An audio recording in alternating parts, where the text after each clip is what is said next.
Boa noite a todos. Nós vamos ter hoje as nossas apresentações, né, das produções de vocês. Cada grupo com 15 minutos, né, para apresentação. Vocês decidiram como vão fazer, se todos vão apresentar, se só alguns vão apresentar, e os trabalhos, as produções, né. Todos os grupos já me encaminharam?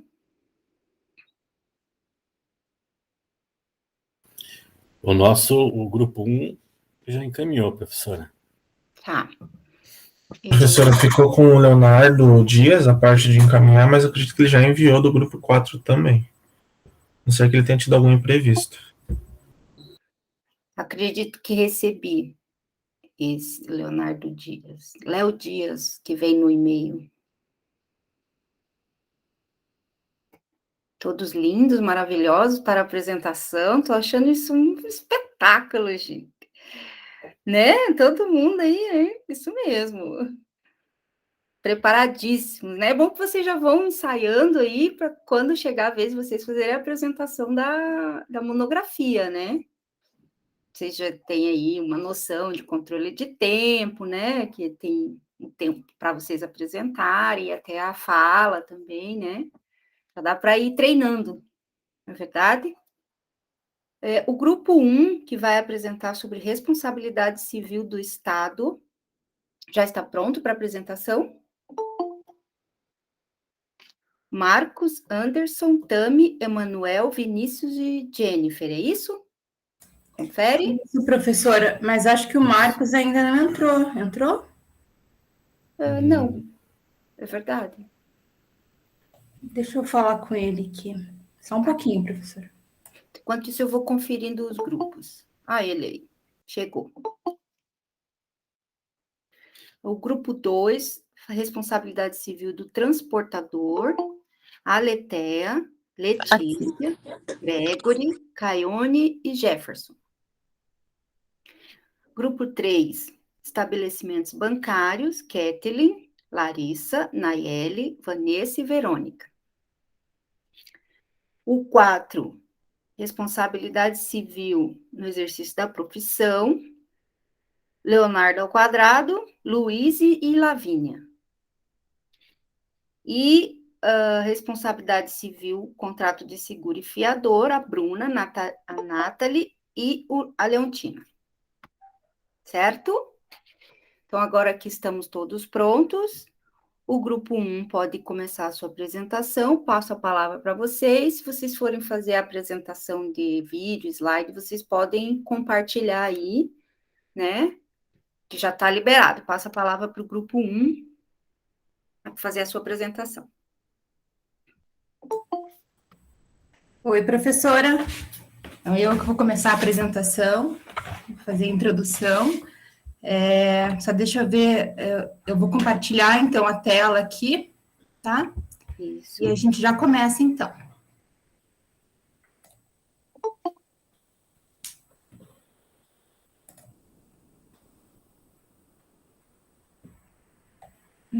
Uma apresentação. Pergunta se está compartilhando.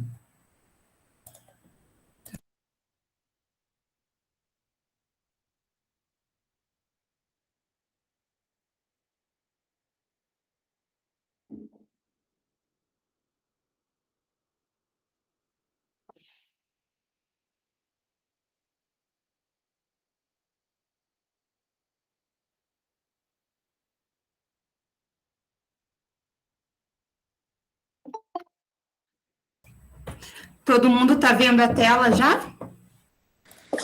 Sim. Sim, também. Está aparecendo. Então, peraí. Pronto. O nosso tema é sobre responsabilidade civil do Estado, tá? Um pouquinho sobre... só um pouquinho, pessoal.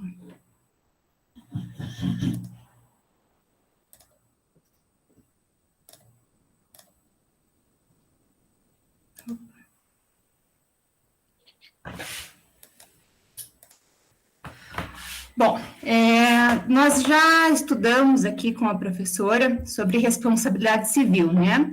Eu vou fazer um breve apontamento, que a responsabilidade civil, ela é o dever que você tem de indenizar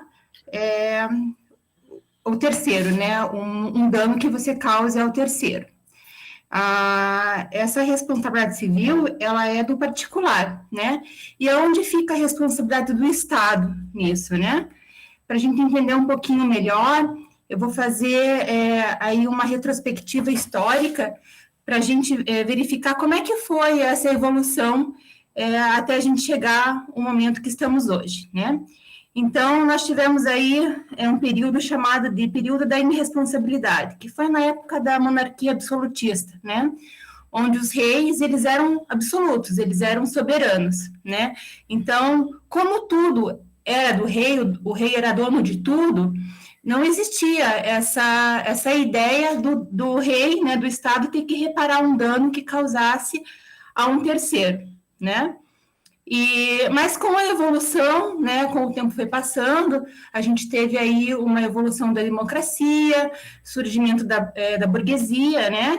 E com isso também teve a burguesia começou aí a tomar posse de algumas coisas, né? Teve o direito da propriedade, enfim. E com isso foi necessário a divisão, né, entre os bens do Estado, o que era do Estado, e o que era da população, tá? Aí surgiu, então, o Estado de Direito, né, que foi a teoria civilistas, né, e com isso ela foi dividida em duas partes, que são os atos de gestão e os atos do império, tá?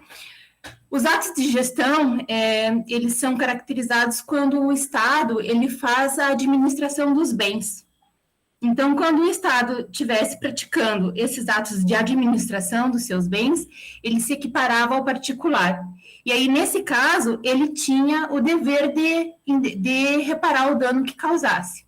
Já quando ele estivesse praticando os atos de império, que são os atos referentes à regulamentação, normatização, poder de polícia, enfim, que são atos que são supremos, ele não, se ele causasse algum tipo de dano, ele não teria o dever de reparar isso. Mas isso gerou muita confusão, porque não sabiam ao certo quando o Estado estava praticando atos de gestão e quando ele estava praticando atos do império.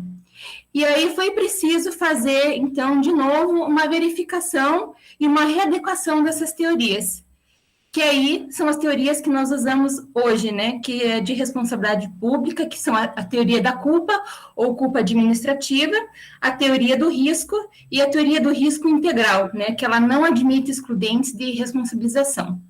E com isso, nós demos entrada ao nosso trabalho, e a sequência, o Emanuel vai explicar sobre as teorias que nós estamos usando. Então, vamos lá. Boa noite. Então, eu vou fazer uma breve explanação aí sobre as teorias da responsabilidade do Estado, que são as teorias mais atuais, né, que está vigendo no momento. A teoria da irresponsabilidade, como a Tânia já comentou ali, né, fazendo uma breve retomada, o Estado não se responsabilizava pelos atos do rei, né, aí vieram as teorias civilistas, que a responsabilidade com culpa, né, é uma responsabilidade subjetiva. Então, só existe quando o agente público, ele atua e pratica atos de gestão. Ainda não chegamos no momento atual, né? A teoria da culpa administrativa, que também é uma responsabilidade subjetiva, né? Basta a comprovação ou a falta, a má qualidade do serviço, uma culpa do Estado e não do agente. Então, essa teoria também foi superada, né? Porque a teoria que foi adotada foi a teoria do risco administrativo, que daí a gente já entra na esfera atual da responsabilização da administração pública, que é a responsabilidade objetiva, né? E dentro dessa teoria, existem alguns requisitos, né, e para que ela seja aplicada, e tem que ter um nexo de causalidade entre a ação estatal e ter um dano, e a administração pode também, dentro desses requisitos, alegar a excludente de responsabilidade.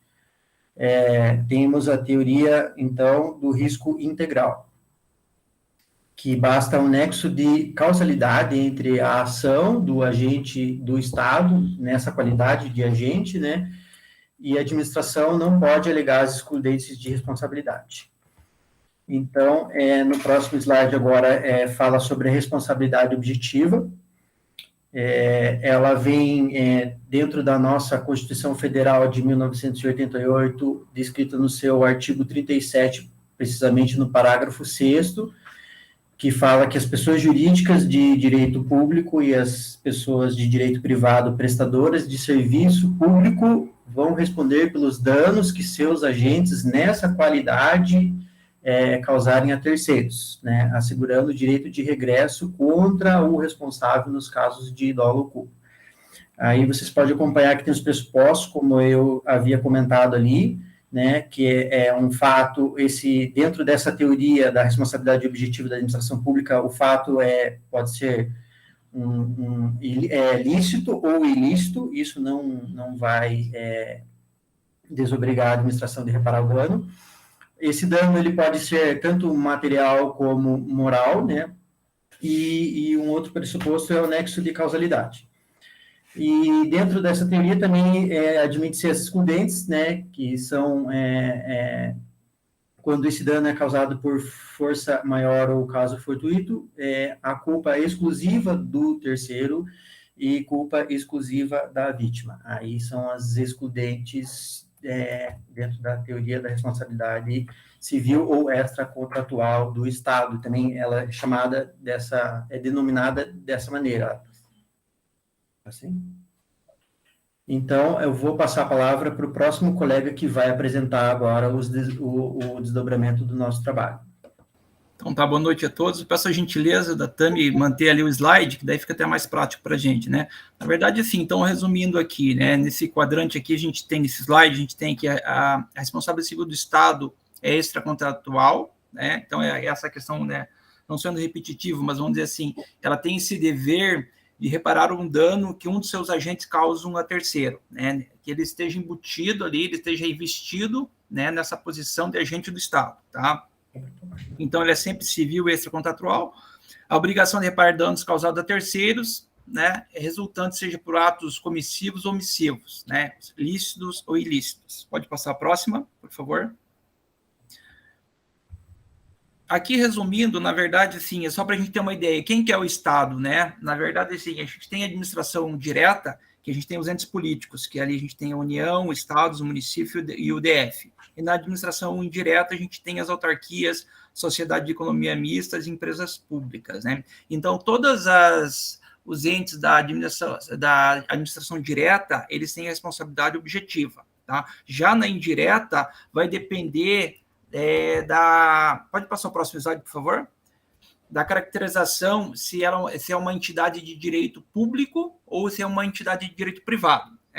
A entidade de direito público, a responsabilidade é objetiva, são as autarquias, né? Então, a gente ali tem como exemplo ali a Infraero, as autarquias, a gente tem o INSS, a gente tem as agências reguladoras, enfim.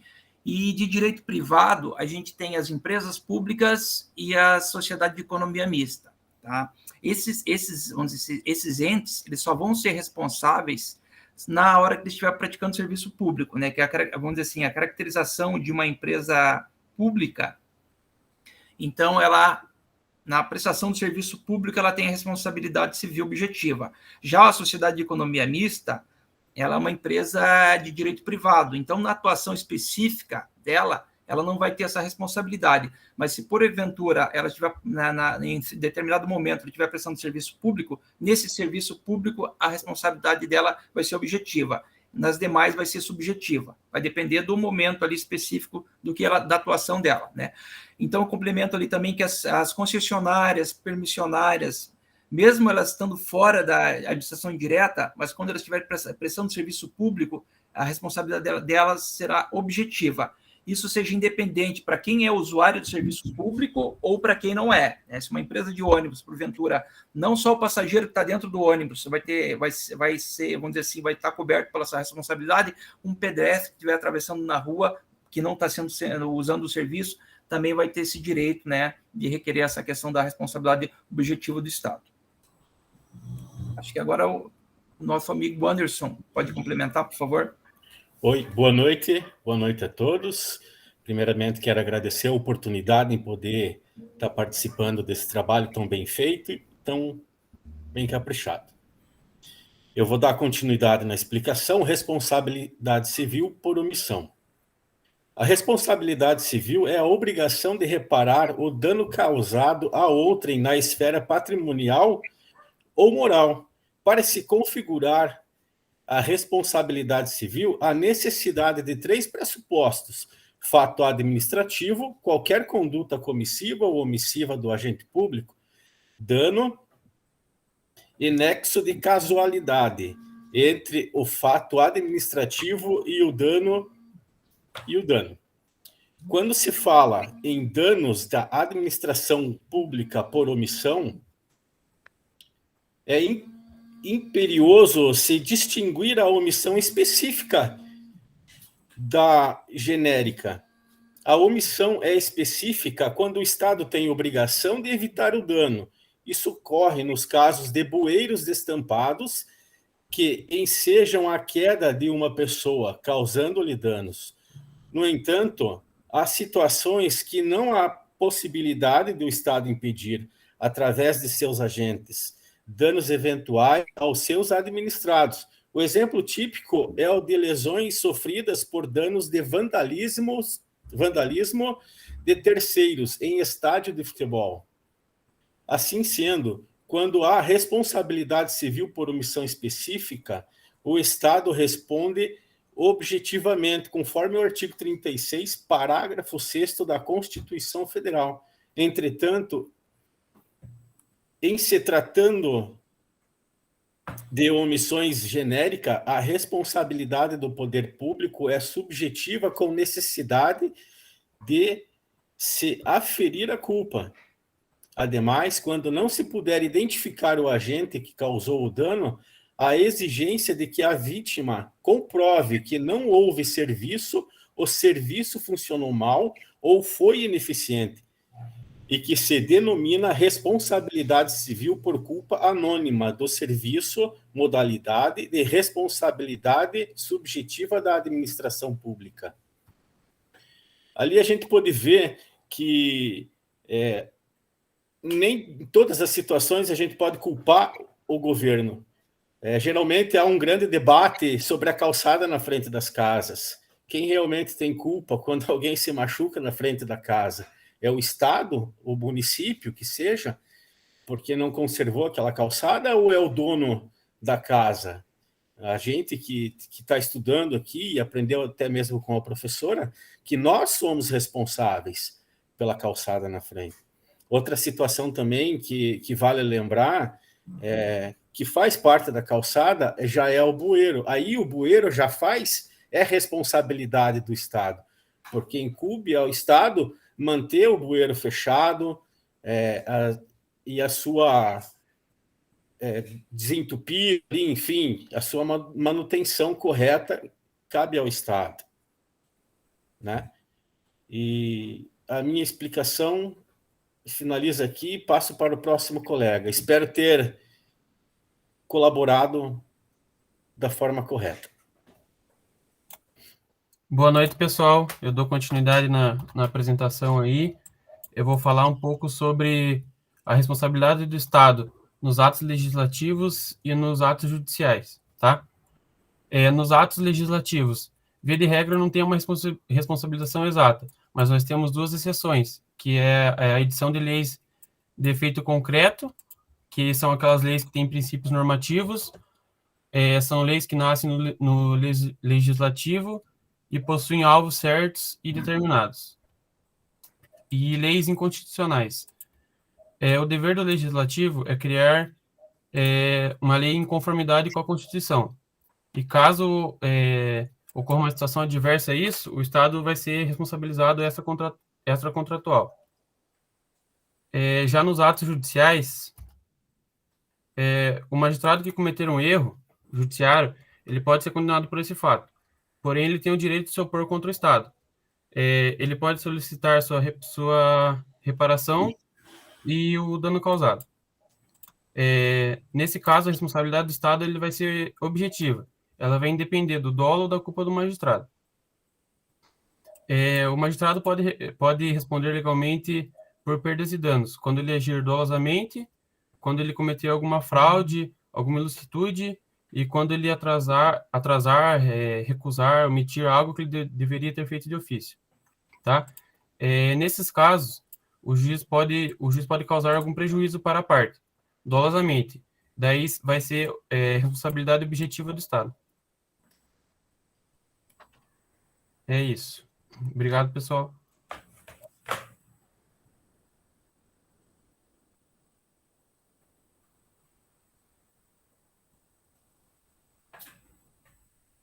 Oi. Encerrou o trabalho? Acho que tinha a Jennifer, né? A Jennifer. Ela está online aí?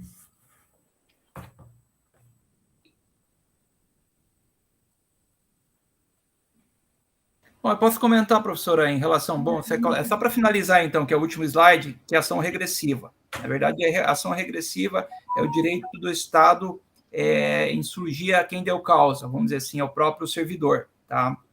Então, ele, na verdade, sim, o dever do Estado é objetivo, ele vai ressarcir aquele prejuízo, só que ele pode se investir em relação a quem deu causa, que daí já é uma responsabilidade subjetiva. O Estado vai ter que comprovar para poder exigir aquilo do servidor e de quem representou ele.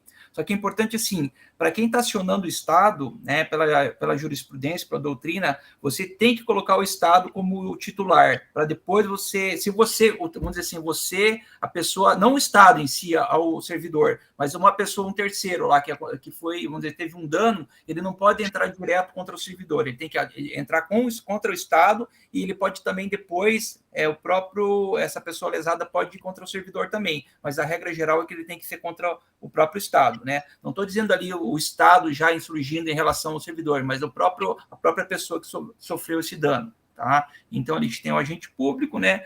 Tem o particular, o dano e o Estado. Então, você primeiro vai se insurgir contra o Estado, que daí o Estado vai responder objetivamente que pode entrar com uma ação regressiva em relação ao servidor. Isso mesmo. Ok. Alguma pergunta? Professora, Oi? posso fazer um apontamento aqui? Claro. Assim, ó, o trabalho nesse formato de apresentação, até por conta dos trabalhos de TCC que a gente assistiu, né?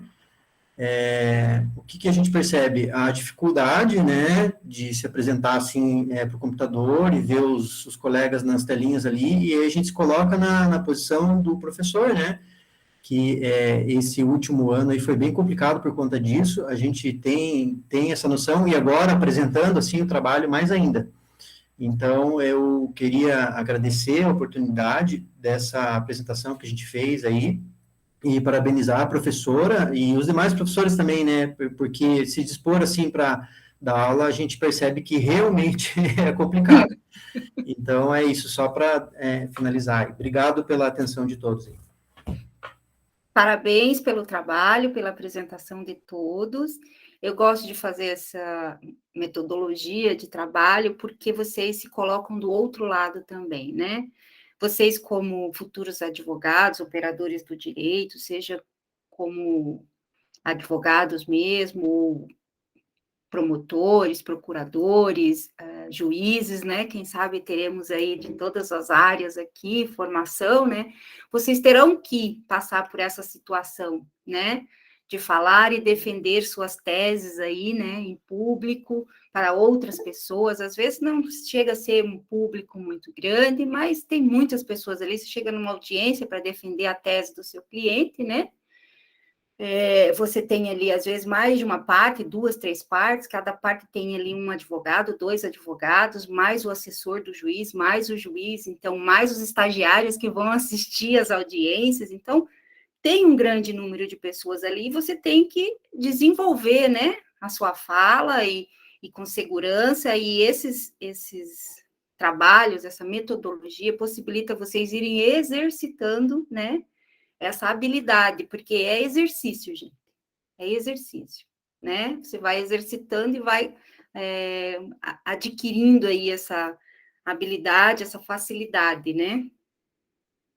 Então, Marcos levantou a mão. É rapidinho, professora. Na verdade, sim, faço as palavras do Emanuel a minha. Realmente, a gente vê a dificuldade, né? Faço agradecimento à professora e também agradecimento aos meus colegas, porque a gente percebe, mesmo sendo algo simples, que a gente já estudou, mas, assim, todos eles bem comprometidos, tá? Eu fiquei meio que encabeçando o trabalho e tal, mas todos eles, a gente teve uma participação do grupo, e também vi todo mundo comprometido, friozinho na barriga, né, porque fazia tempo que ele, qual que é a minha parte, deixa eu treinar aqui, tá, né, então, assim, de todos os integrantes, eu senti isso, queria fazer um agradecimento, né, porque às vezes é uma coisa simples, mas isso aqui gera um aprendizado para a gente, de uma leitura, de, será que é isso aqui mesmo, uma troca de informação, e eu acho que o pessoal está de parabéns aí, tá, agradeço muito a todos. Até porque vocês têm que entender o assunto para poder explicar para o colega.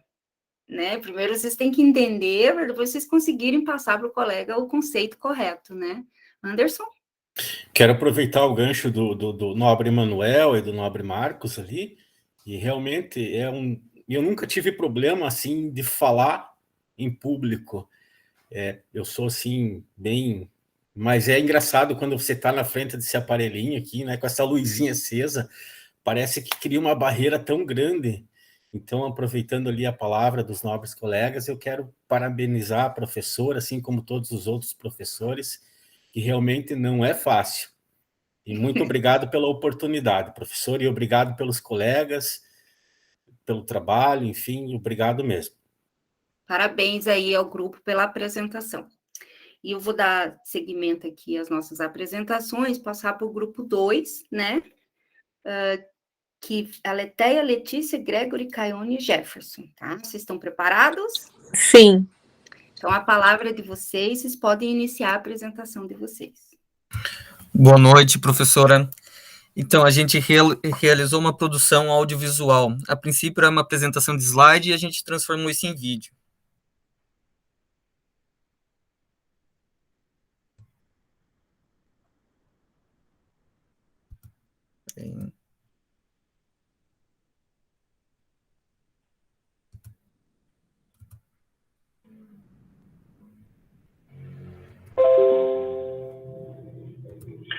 Olá, professora Janice, olá, caros colegas. O tema do nosso trabalho é responsabilidade civil do transportador, da matéria Direito Civil, com a professora Janice Pessoa Garcia.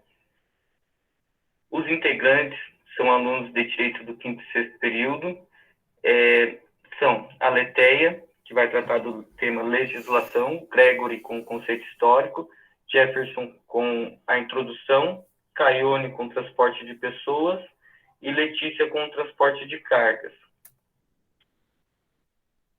Bom, cabe a mim, então, realizar essa introdução. É muito comum na sociedade metódica em que vivemos, cheia de leis, normas, regramentos, o conflito de interesse acontecer. Isso ocorre quando um direito esbarra no direito alheio. Pode esse conflito de interesses ser decorrente do descumprimento de algum regramento, pela quebra de contrato, ou simplesmente pela inobservância dos preceitos normativos que nos cercam, gerando assim um ato ilícito. E é exatamente nesse sentido que o direito fala em responsabilidade civil, que por sua vez se subdivide em responsabilidade civil contratual, quando da quebra de contratos, ou extracontratual, quando da violação de preceitos normativos, que também é conhecido como responsabilidade civil aquiliana, mas todos são responsabilidade civil. E o que é responsabilidade civil para a doutrina? Bom, para Flávio Tartucci, a responsabilidade civil surge em face do descumprimento obrigacional, pela desobediência de uma regra estabelecida em um contrato.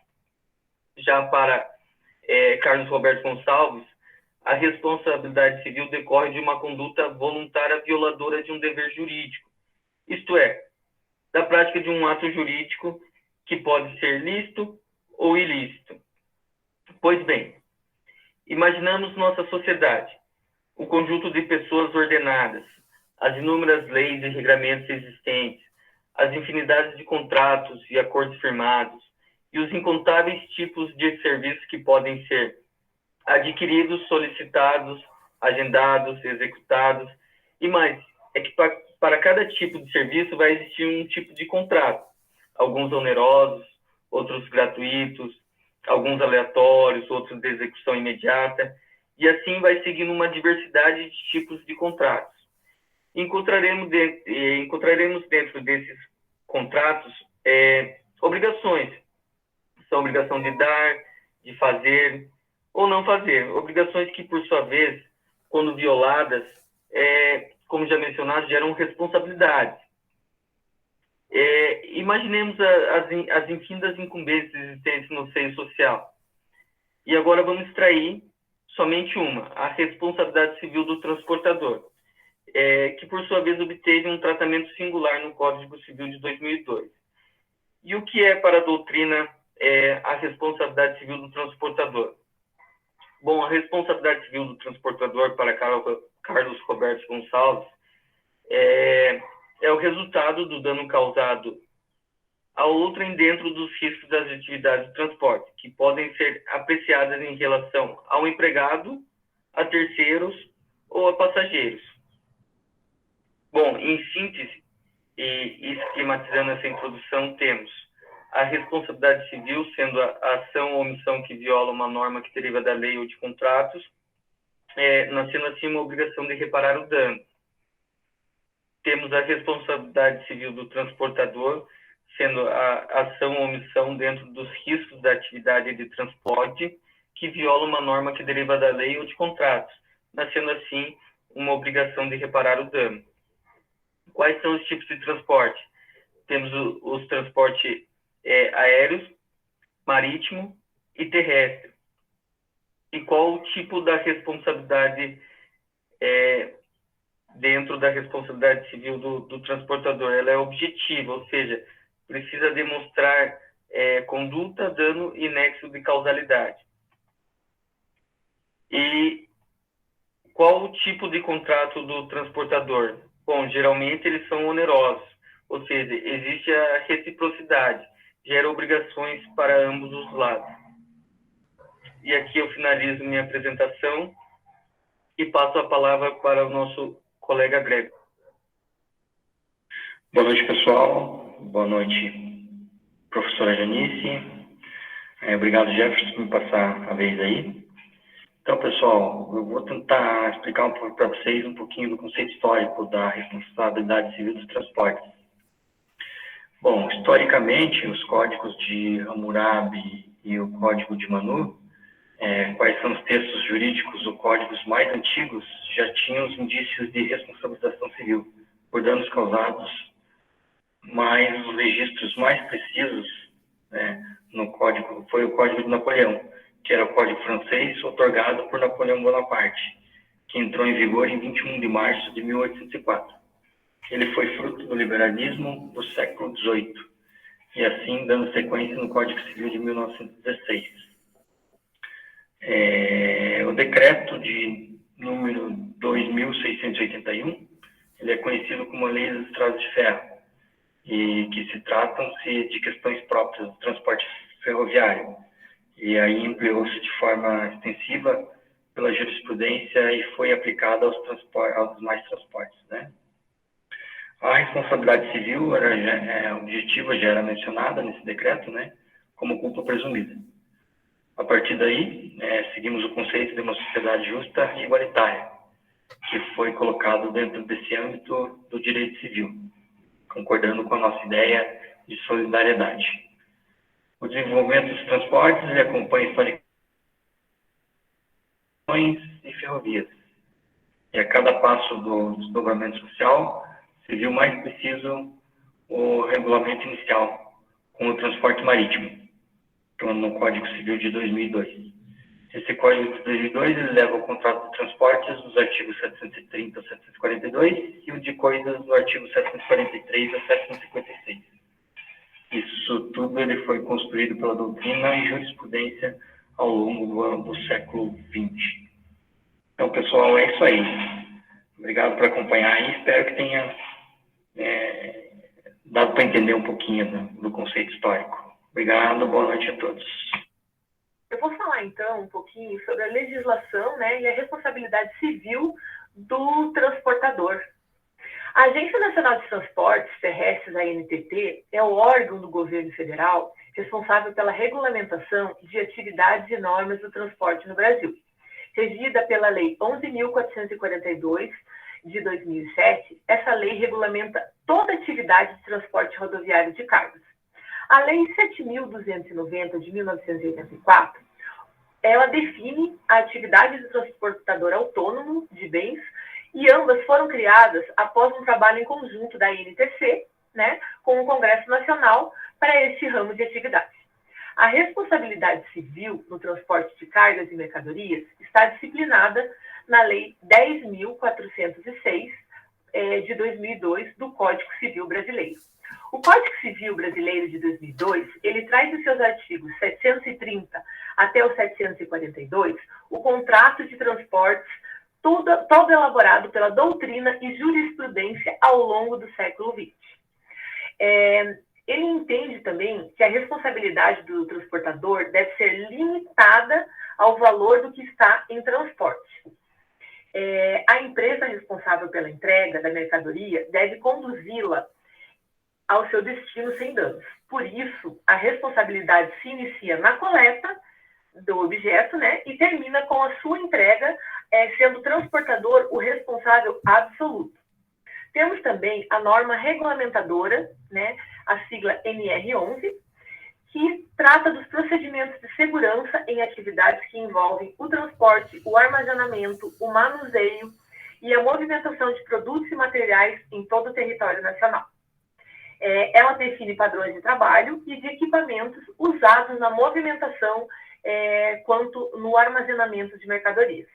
Nós temos também a Lei do Descanso, né, que é uma lei a fim de tornar mais seguras, né, as jornadas de trabalho. Ela vem pela Lei 12.619, né, entrou em vigor em 2012 e determina que a jornada de trabalho deve ser regulada e monitorada por parte das transportadoras. Que caso isso não ocorra, elas serão penalizadas porque o funcionário, o transportador, está sendo sobrecarregado, com longas corridas sem pausa para seu descanso. Isso, um exemplo muito grande disso as estradas brasileiras, onde os caminhoneiros rodam por horas e horas, sem intervalos e sem pausas, para chegar o mais rápido possível ao seu destino. A tributação de transportes rodoviários. Além das normas que eu já citei, né, para vocês, o transporte também deve, por lei, arcar com o pagamento de alguns impostos e taxas cobradas pelo governo para o transporte de carga. Alguns exemplos dessas taxas são o ISS, o ICMS, o GRIS e o IPI. O ISS é o imposto cobrado quando a prestação do transporte ocorre dentro de um município. O ISS é um imposto referente à circulação de mercadorias no Brasil para transportes intermunicipais e interestaduais. O GRIS é uma taxa cobrada a partir de uma fração do valor total da nota fiscal da carga da transportadora. O IPI é um imposto federal que incide sobre itens nacionais ou importados, que passem pelo ambiente industrial durante a sua fabricação, sua transformação ou até o seu beneficiamento. Os valores cobrados, eles variam de acordo com a natureza de cada item. O desenvolvimento dos transportes, ele acompanha historicamente o progresso do tráfego de veículos, tanto terrestres, aéreos e fluviais. Eu passo a palavra agora para a minha colega Letícia. Olá, boa noite, tudo bem com vocês? Meu nome é Letícia Rocha, estou no 5º período da Faculdade de Direito e hoje o meu tópico é a responsabilidade civil no transporte de cargas aéreas, marítima e terrestre. Bom, a responsabilidade civil no transporte de cargas, ela ocorre no momento em que o transportador recebe o objeto do remetente, né? E esse objeto deve ser lícito para ele poder ser transportado. E essa responsabilidade civil, ela termina quando o objeto é entregue ao destinatário final, ou depositado em juízo, conforme o artigo 750 do Código Civil. Essa responsabilidade civil contratual, ela tem 3 sujeitos. Temos o remetente, né, que é a pessoa que entrega a mercadoria para ser transportada, o transportador, que é a pessoa que recebe a mercadoria com obrigação de transportá-la, e o destinatário, é a pessoa que recebe as mercadorias como destinatário final. Essa responsabilidade civil contratual, nessas 3 modalidades de transporte, ela é uma responsabilidade objetiva, pois não precisa comprovar a culpa. Ela utiliza-se a teoria do risco, precisando apenas provar o dano ocorrido no nexo causal, para ter o direito à indenização. A carga, né, ao qual o remetente entrega ao transportador, ela deve conter uma descrição informando as características, tipo o peso, o valor, o tamanho, tudo certinho do objeto que vai ser transportado.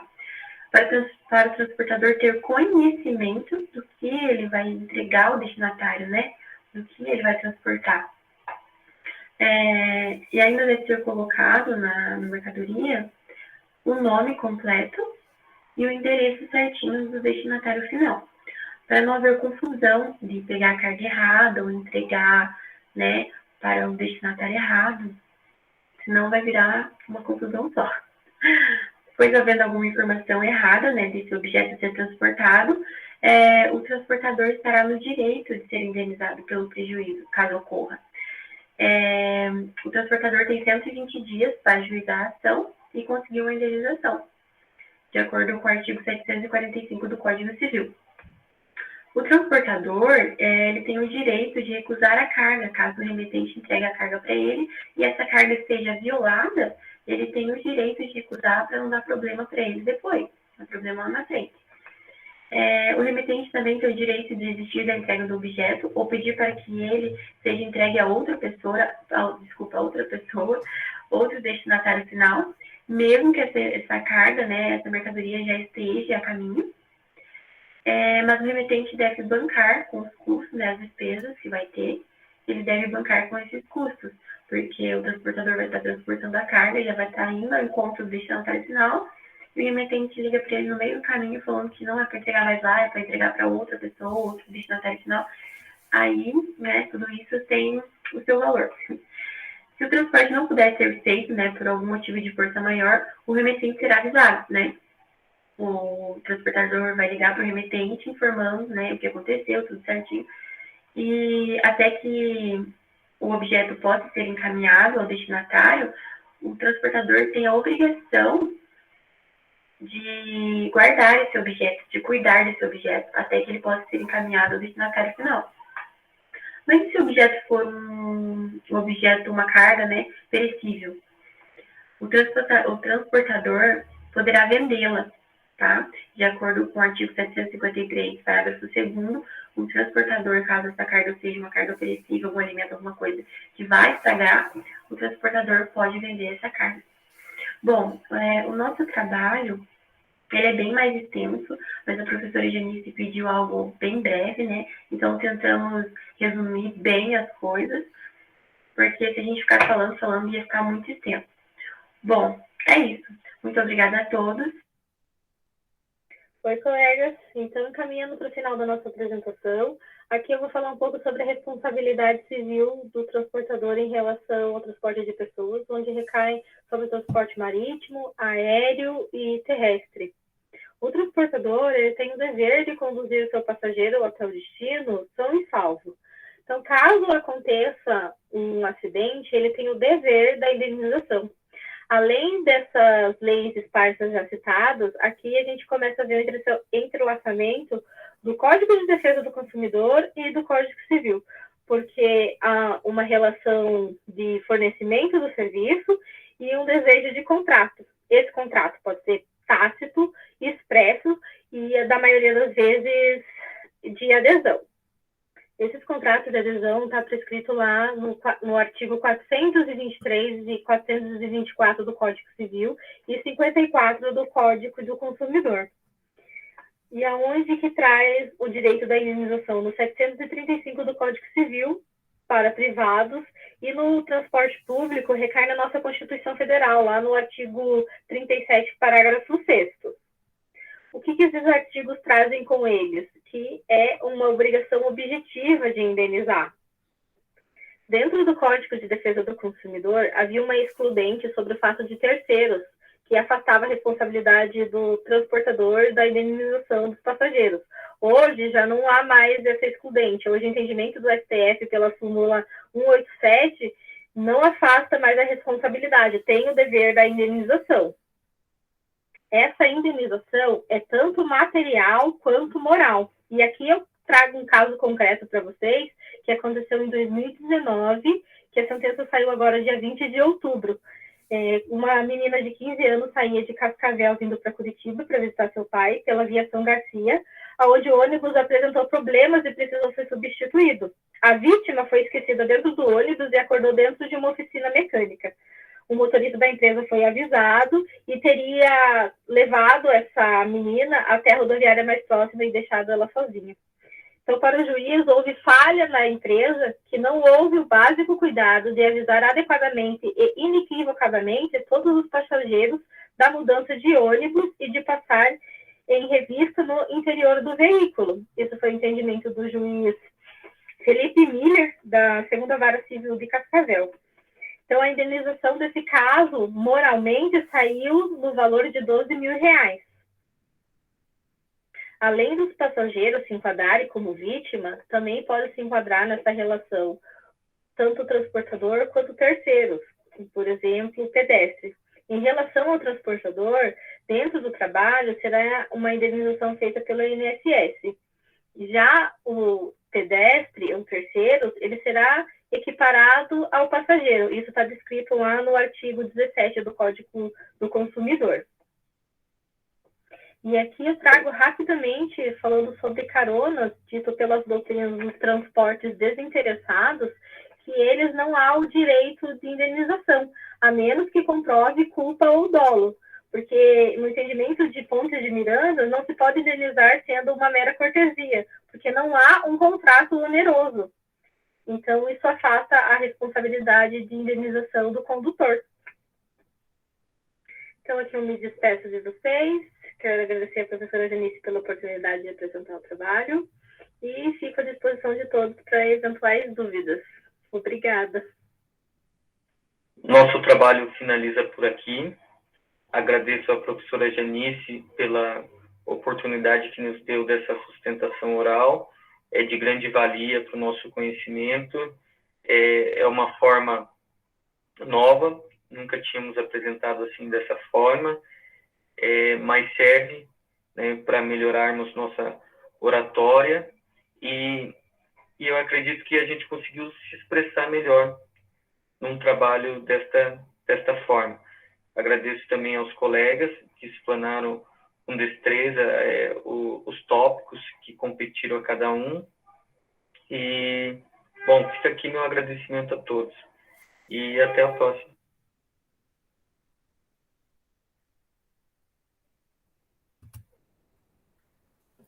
Finaliza aqui, então. Esse foi o nosso trabalho. Obrigado, professora, pela oportunidade. Obrigada, professora. Eu agradeço em meu nome também.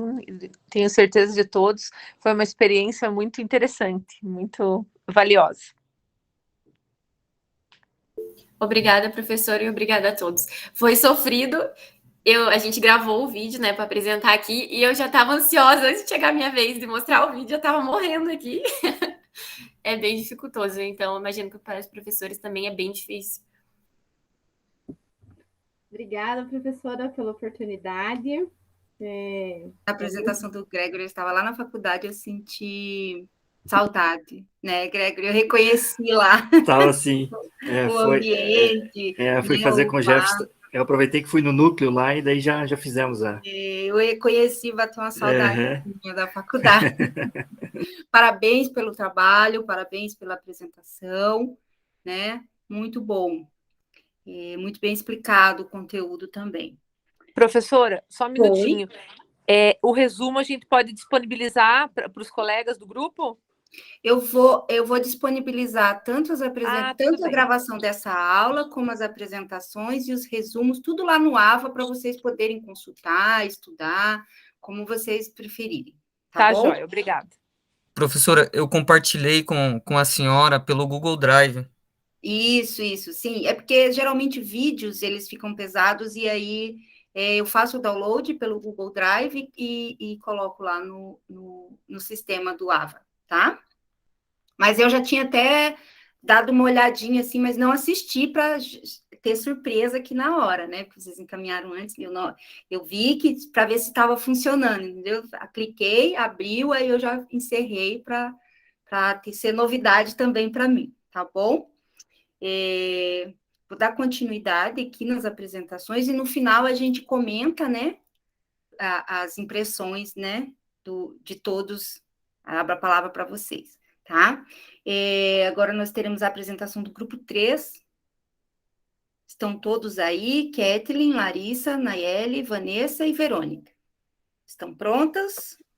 Sim, boa noite, professora, Prontas, boa né? noite, Que só temos colegas. meninas nesse grupo. O vídeo está rodando ali, ele não, acho que eu estou esperando, a internet está um pouco lenta, mas a gente dividiu o trabalho em duas partes.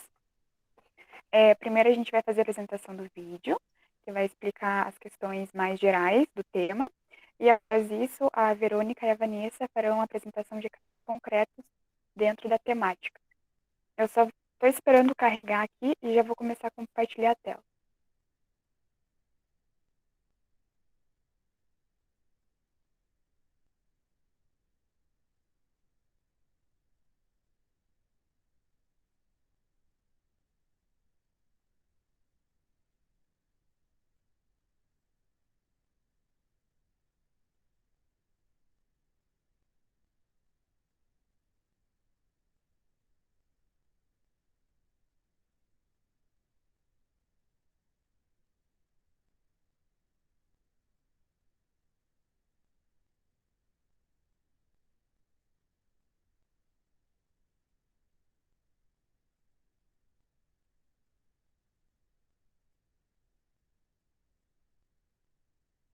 Todo mundo consegue ver já?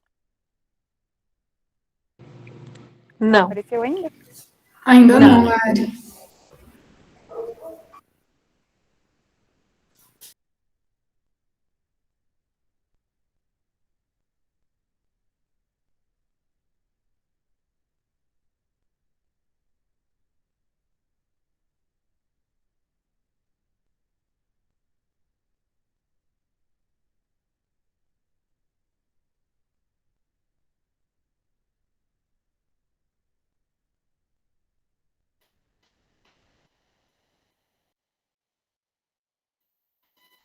Nossa, minha internet está horrível. Mas aparece que está apresentando. Ainda não está aparecendo para nós. Mas aqui aparece que está apresentando. Não está aparecendo a tela do vídeo? Não. Não.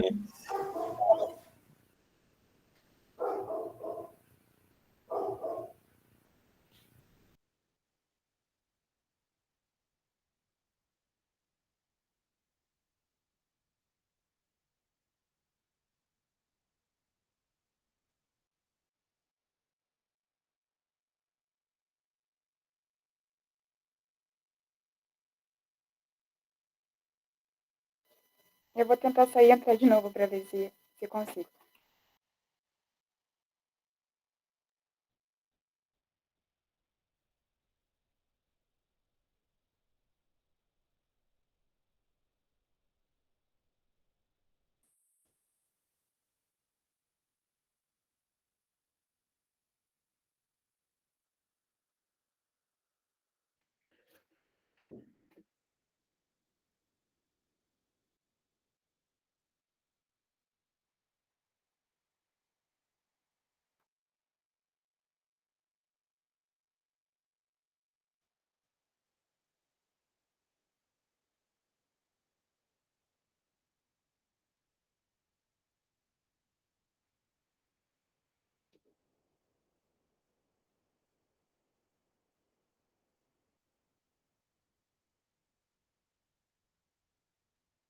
Tá compartilhando agora, gente?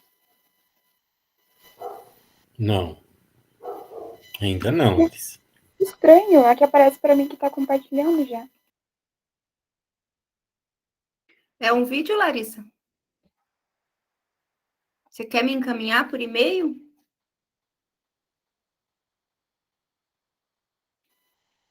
Já encaminhei para a senhora por e-mail. Aqui aparece para mim como se estivesse apresentando. Acho que provavelmente a minha internet está ruim. Qual e-mail? É no janice.garcia@uniandrade.edu.br.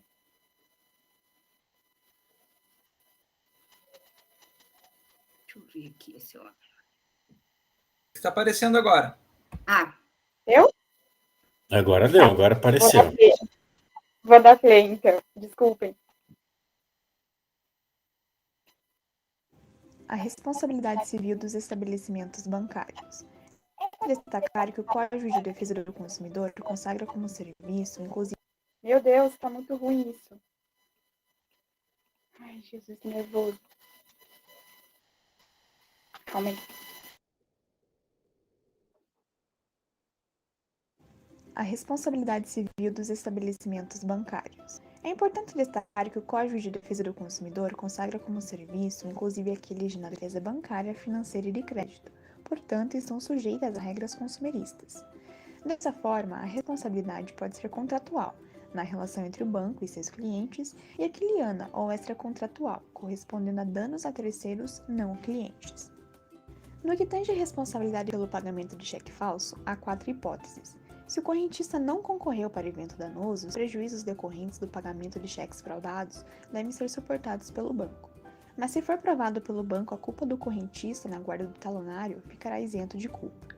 Em caso de culpa concorrente, na hipótese de negligência do correntista na guarda do talonário e do banco no pagamento de cheque com assinatura grosseiramente falsificada, os prejuízos se repartem. Não provada a culpa do correntista nem do banco, o prejuízo recairá sobre o banco. Com isso, cita-se a súmula 28 do Supremo Tribunal Federal, que determina que o estabelecimento bancário é responsável pelo pagamento de cheque falso, ressalvadas as hipóteses de culpa exclusiva ou concorrente. Apesar disso, com o advento do Código de Defesa do Consumidor, os bancos em geral passaram a responder pelo pagamento de cheque falso, mesmo em caso de culpa concorrente do correntista, pois o CDC somente admite a exclusão da responsabilidade em outras circunstâncias, como será visto mais à frente. O furto, o roubo ou o extravio de cartão de crédito constituem riscos de responsabilidade do emissor, que só se exonerará provando a culpa exclusiva do titular e usuário do cartão de crédito. De acordo com a jurisprudência do Superior Tribunal de Justiça, a responsabilidade da instituição financeira deve ser afastada quando o evento danoso decorre de transações que, embora contestadas, são realizadas com a apresentação física do cartão original e mediante uso de senha pessoal do correntista.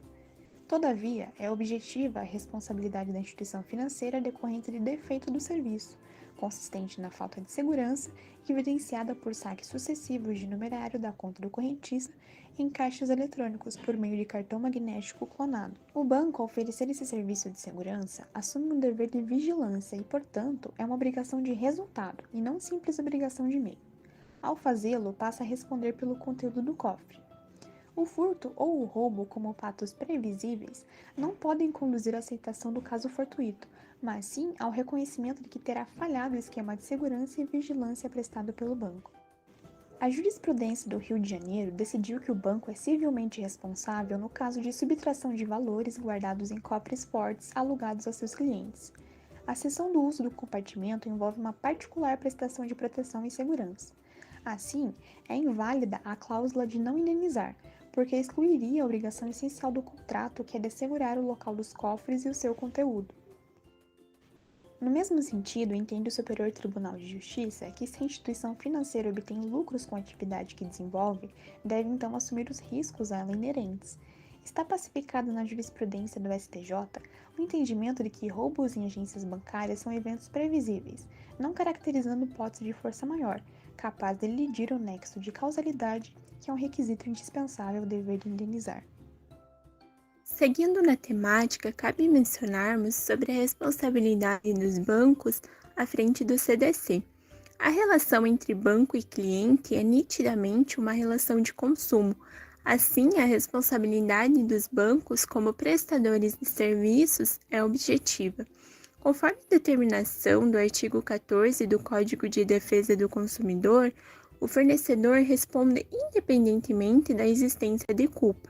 No entanto, só não será responsabilizado nos termos do parágrafo 3º, quando provar que o defeito inexiste ou que a culpa é exclusiva do consumidor ou de terceiros. Responde ainda o estabelecimento bancário por informação falsa dada a cliente sobre a idoneidade financeira da pessoa com quem aquele venha negociar. No rol de responsabilidade, tem-se que realizar transferências de numerário para a conta de terceiro e saque por terceiro não autorizados pelo correntista, traz a obrigatoriedade da reparação pela instituição financeira do quantum indevidamente transferido ou sacado. A segunda sessão do STJ decidiu que as instituições financeiras devem indenizar as vítimas prejudicadas por fatos como abertura de contas ou obtenção de empréstimos mediante o uso de identificação falsa. Na sequência, o STJ considerou legal a possibilidade de um banco ser condenado a indenizar correntista que teve sua conta encerrada porque praticava atividades ilícitas. Os ministros entenderam que houve omissão por parte da instituição financeira que nada fez para impedir as irregularidades e até mesmo se beneficiaram do contrato com o correntista enquanto ele existiu. A Lei 7.102 de 83 obriga as instituições financeiras a garantir a segurança de todas as pessoas, clientes ou não, mediante sistema aprovado pelo Banco Central. Inclui-se a presença de vigilantes, colocação de alarmes, bem como artefatos que retardem e dificultem a ação de assaltantes. Na obtenção pela segurança dos clientes, cabe ao banco destinar espaço reservado e sistema que evite exposição dos consumidores que saquem valores expressivos nos caixas de bancos, garantindo a inexistência de exposição aos demais usuários. Ademais, o STJ aborda a responsabilidade ao banco pelo furto de veículo ocorrido em seu estabelecimento, colocado à disposição dos clientes em atenção aos seus objetivos empresariais.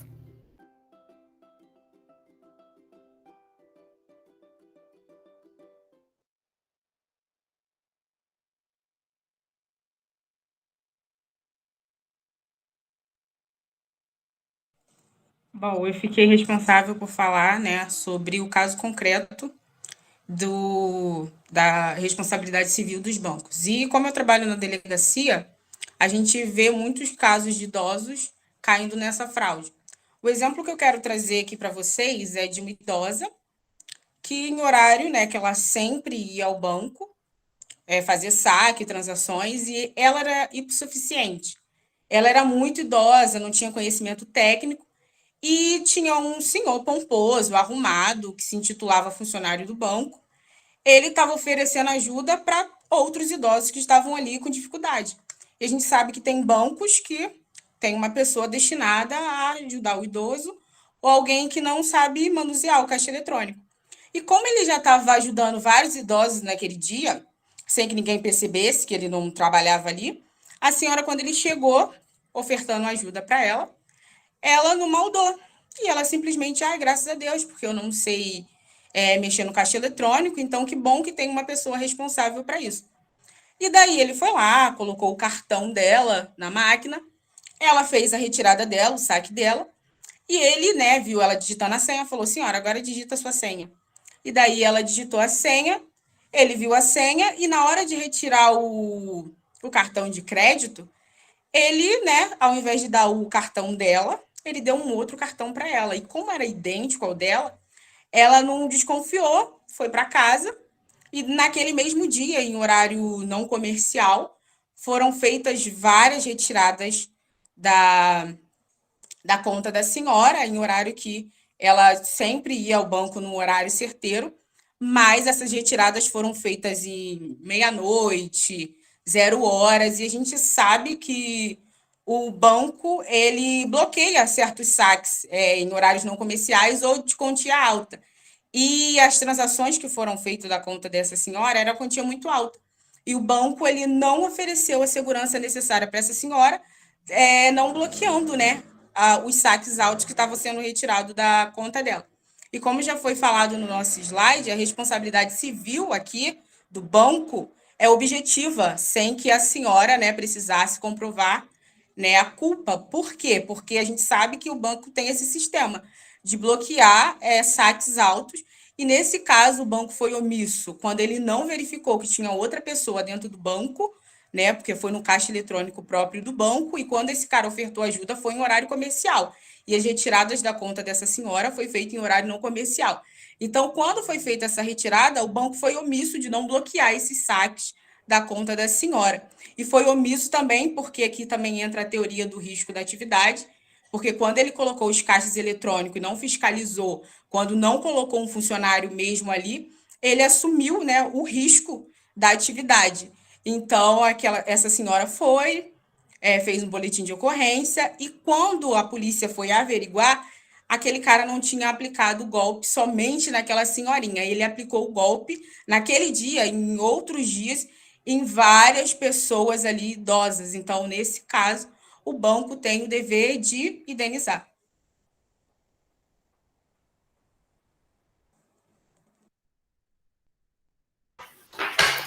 Bom, então, seguindo aqui com os casos concretos que nós resolvemos trazer para elucidar um pouco melhor o trabalho, eu vou apresentar para vocês um caso sobre responsabilidade dos bancos por roubo de bens depositados nos cofres. Eu peguei um julgado de 2014 do TJ de São Paulo, de uma apelação referente a um processo em que o juiz julgou improcedente uma ação de indenização por danos morais e materiais em face do Itaú Unibanco, e ainda condenou os autores ao pagamento de custas processuais e honorários advocatícios. Nessa apelação, então, os autores sustentaram que eles eram de famílias tradicionais paulistanas e que, por tradição, eles colecionavam joias, e eram joias exclusivas, sempre feitas em joalheiros renomados, e muitas dessas joias eram passadas de geração para geração. E eles procuraram o banco para guardar esses bens justamente para ter uma maior segurança, né? E eles já guardavam os bens nesse banco há 50 anos. Sempre mediante contrato, claro, só que o problema é que o contrato do banco tinha uma cláusula que o teto indenizatório, em caso de responsabilidade, era de R$15 mil. Os autores, eles relataram também que só foram informados desse roubo dos bens deles uma semana após o ocorrido.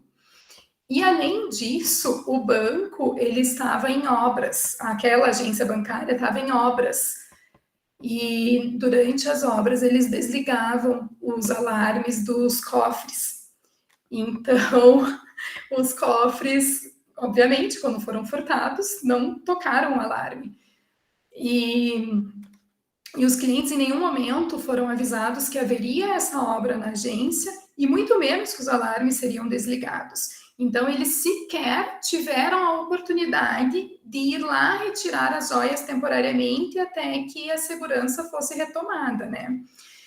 E como esses itens, de uma forma geral, eles são sigilosos, porque o banco, ele te aluga, né, essa caixa segura, eles, inclusive esses autores, eles pagavam em torno de R$820 à época por semestre, para manter essa alocação desse cofre, tá? E como esses itens, então, eles são sigilosos, o banco não quis que esses clientes fizessem a descrição do que tinha nesse contrato. Então, o banco, claro, alegou na ação, que eles não tinham como saber se de fato os itens estavam nesse caixa-cofre, e também disseram que não tinham como demonstrar que o abalo causado era culpa do banco. Eles quiseram alegar uma excludente dizendo que a culpa era de terceiros, era de quem furtou os bens, né? Então, que o banco não teria culpa e não poderia ser responsabilizado quanto aos danos morais.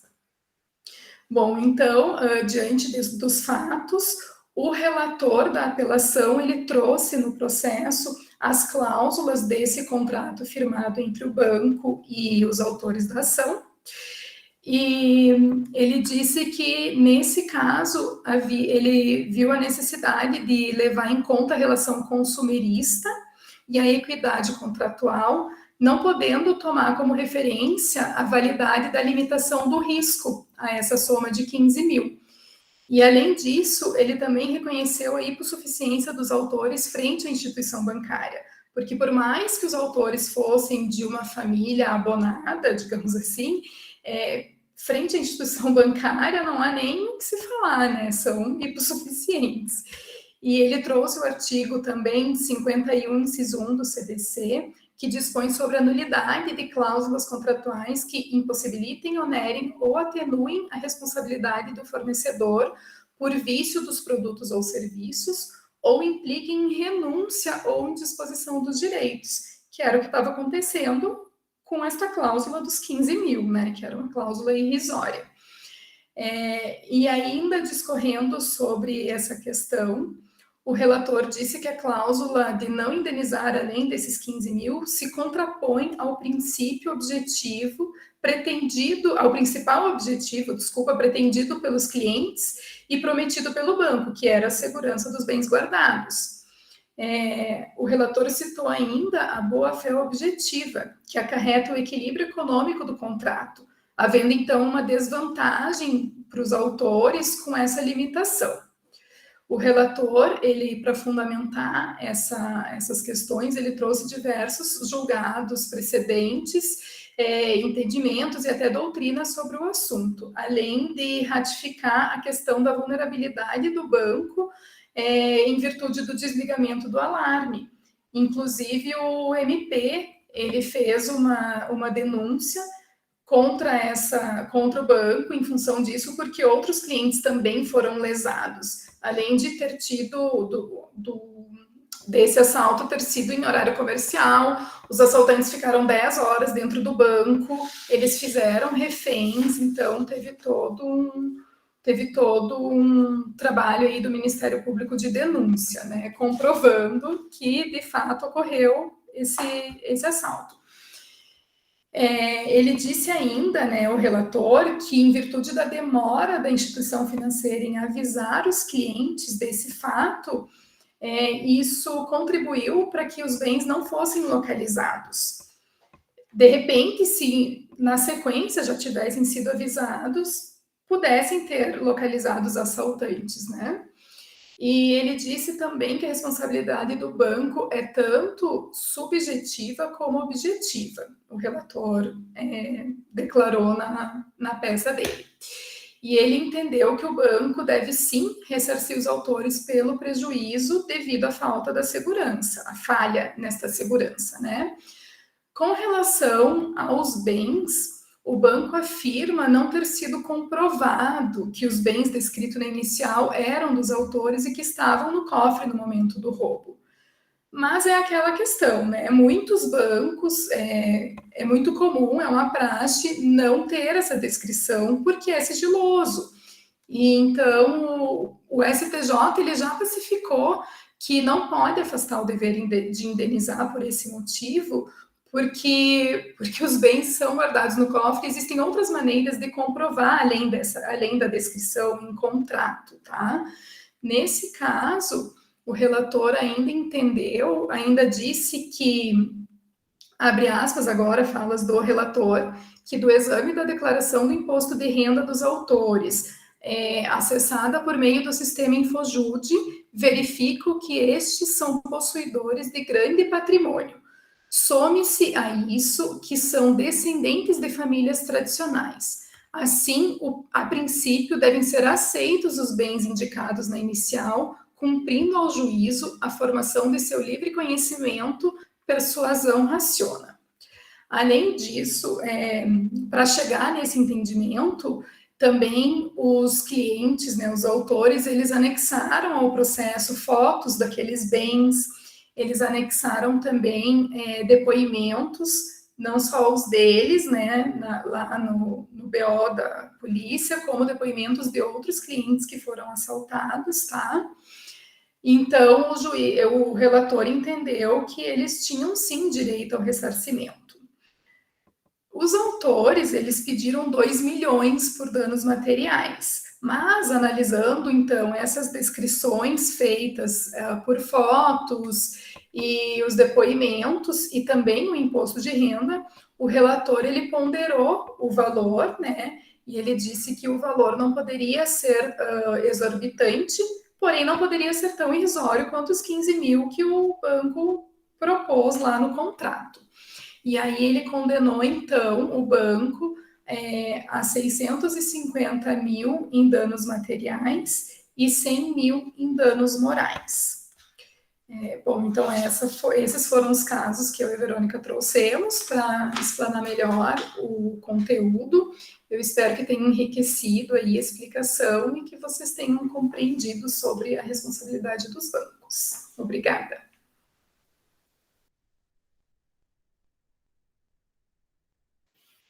Parabéns pelo trabalho, pela apresentação de vocês, né?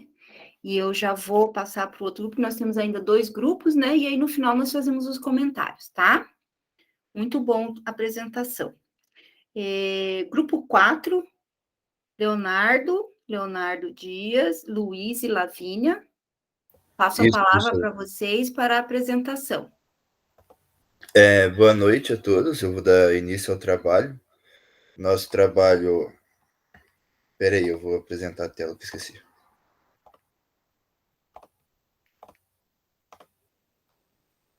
Tá aparecendo?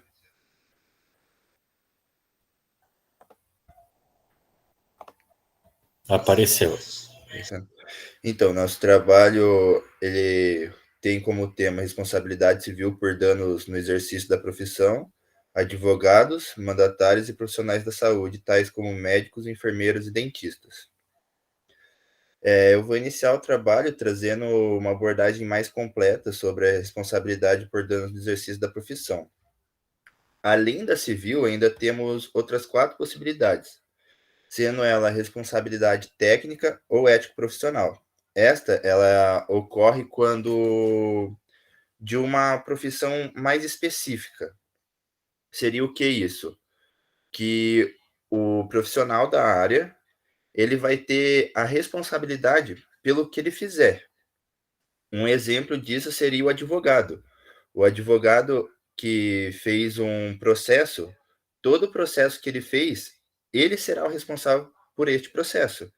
Então, todas as medidas tomadas, tudo o que acontecer decorrente do processo, ele vai ser o responsável. Essa responsabilidade técnica ou ética profissional, ela vem de conceitos morais. E caso seja descumprido esses conceitos morais, tais como... como que eu posso falar? Você respeitar o outro profissional que, mesmo estando contra você num processo, num júri, você tem que respeitar ele. Caso ele não seja respeitado, você não respeitando essas normas morais, o que pode ocasionar? Pode ocasionar em um processo ético-disciplinar, e quem vai julgar essas suas decisões de não seguir esses impéritos morais será um júri, e o júri vai ver as penalidades que poderão ser tomadas contra você. Partindo para essas penalidades, a gente tem a responsabilidade penal ou a criminal. Essas duas podendo resultar em penas de reclusão, dependendo da gravidade do ato que você praticar, e que vai ser julgado pelo júri. E esse profissional, ele deve saber, ele deve prever, na verdade, os atos que ele vai fazer e as situações que ele vai fazer. Porque toda ação normalmente tem uma reação, certo? Então, toda ação que ele tomar, ele vai poder ter uma reação contra isso e ele pode ser julgado bem ou julgado mal nessa relação, podendo, tipo, no inquérito de um ato não legal, sendo até recluso da liberdade dele, que no caso seria ser preso, podendo ser em regime fechado, semiaberto ou aberto. Partindo para a responsabilidade trabalhista, essa ocorre mais nos casos de contrato, que seria o quê? Quando uma pessoa, isso vai além do exercício do advogado, mas na profissão como um todo, sendo tipo engenheiro ou alguma empresa em si, ela contrata e esse empregador vai ter uma ligação legal com o empregado que ele está contratando, certo? Então, para valer essa responsabilidade trabalhista, o empregador ele deve estar presente, ou ele deve ter um representante, ou ser o representante dessa tal empresa, num exemplo, para que vale esse contrato que vai gerar a responsabilidade trabalhista. E isso indo muito além, tipo, só do contrato, mas também, tipo, nas áreas que esse contrato vai abranger, sendo, tipo, no previdenciário, quando acabar, ou no bem-estar também, que pode ser abrangido dentro desse contrato, pois se ele vai trabalhar, se esse empregado vai trabalhar para uma empresa, essa empresa ela tem a responsabilidade do empregado estar bem, tanto da saúde, quanto mental, quanto física. Essa responsabilidade trabalhista ela vai ser regida pelas leis trabalhistas que estão em vigor. E partindo para a última, antes da responsabilidade civil, que é o foco do nosso tema, eu vou apresentar a responsabilidade administrativa para vocês. Esta responsabilidade administrativa vai ser no caso de um advogado ou um engenheiro, lembrando que ela também vai além só da nossa profissão, que a gente faz o curso de direito, ela vai além. Então, é no exercício da profissão como um todo. Esse empregado ele vai ser um servidor público. E no caso desse servidor público, ele vai ser submetido ao regime profissional estatutário, que vai ser o que ele deve seguir dentro do seu emprego. No caso do profissional ele não seguir essas regras, essas leis que vão ser regidas pelo órgão público em questão da profissão desse empregado, ele vai poder sofrer um processo administrativo disciplinar, além de restrições que vão ser impostas pelos órgãos, cabendo sempre a ele seguir as leis específicas da sua profissão. Com isso, eu vou passar a minha vez à Lavínia, que vai apresentar a responsabilidade civil como um todo. Boa noite, pessoal. Eu vou dar continuidade falando um pouco sobre a introdução à responsabilidade civil e sua evolução. Nas palavras de Flávio Tartucci, a responsabilidade civil surge em face de um descumprimento obrigacional pela desobediência de uma regra estabelecida em um contrato ou por deixar determinada pessoa de observar um preceito normativo que regula a vida. Pode passar o slide. A referida lei surgiu no direito romano, justamente no momento em que a responsabilidade sem culpa constituía a regra, sendo o causador do dano punido de acordo com a pena de talião da lei das 12 tábuas, olho por olho, dente por dente. A experiência romana demonstrou que a responsabilidade sem culpa poderia trazer situações injustas, surgindo a necessidade de comprovação desta como uma questão social evolutiva. A partir de então, a responsabilidade mediante a culpa passou a ser regra em todo o direito comparado, influenciando as codificações privadas modernas, como o Código Civil francês de 1804, o Código Civil brasileiro de 1916 e ainda o Código Civil brasileiro de 2002. Pode passar. Observando as várias injustiças que existiam na responsabilidade sem culpa, surgiu a Lex Aquila, aonde passou a se observar se o ato ilícito gerador do dano teve como base a culpa do agente. No Código Civil de Napoleão, a culpa foi inserida como pressuposto da responsabilidade civil, dever de indenizar mesmo pela mais leve culpa, culpa ligada à ideia de castigo, merecido influenciando diversas legislações, até mesmo o Código Civil brasileiro de 1916. Pode passar. Bom, através do Código Napoleônico surgiu a ideia dos elementos tradicionais da responsabilidade civil, que são a conduta do agente, ou seja, comissiva ou omissiva, o nexo de causalidade e o dano causado. O dever acontecer um fato por ação ou omissão que cause dano a outra pessoa, deve existir relação entre o fato e o dano, nexo causal, ou em alguns casos deverá ser comprovada a culpa. Essa teoria da culpa, trazida pela legislação francesa, não foi suficiente para regular todos os casos. Ao longo do tempo, que fez surgir outras teorias. Tais teorias são amparadas em várias legislações mundiais, sem, contudo, fazer desaparecer totalmente a teoria clássica da culpa, o que ocorreu, inclusive, com o Código Civil brasileiro. Isso. A responsabilidade objetiva tem como requisito a conduta, o dano, o nexo causal, ou seja, nesses casos, o causador do dano deverá indenizar a vítima, mesmo que não seja comprovada a culpa. Por outro lado, na responsabilidade subjetiva é necessário comprovar a conduta, o dano, o nexo causal e culpa do agente. Deste modo, o causador do dano só deverá indenizar a vítima se ficar caracterizada a culpa. Pela lei, a regra é a aplicação da responsabilidade subjetiva, ou seja, a necessidade de comprovação da culpa. Porém, há uma exceção no Código de Defesa do Consumidor. Um dos exemplos é a responsabilidade objetiva do fornecedor de serviço ou produtos, quando caracterizado pela relação de consumo, exceto nos casos dos profissionais liberais. Artigo 12, 13 e 14. Pode passar para o próximo. Agora vai ser o Leonardo Vinícius. Ele vai abordar o tema como são responsabilizados advogados e mandatários dentro do exercício da profissão. Boa noite, pessoal, tudo bem?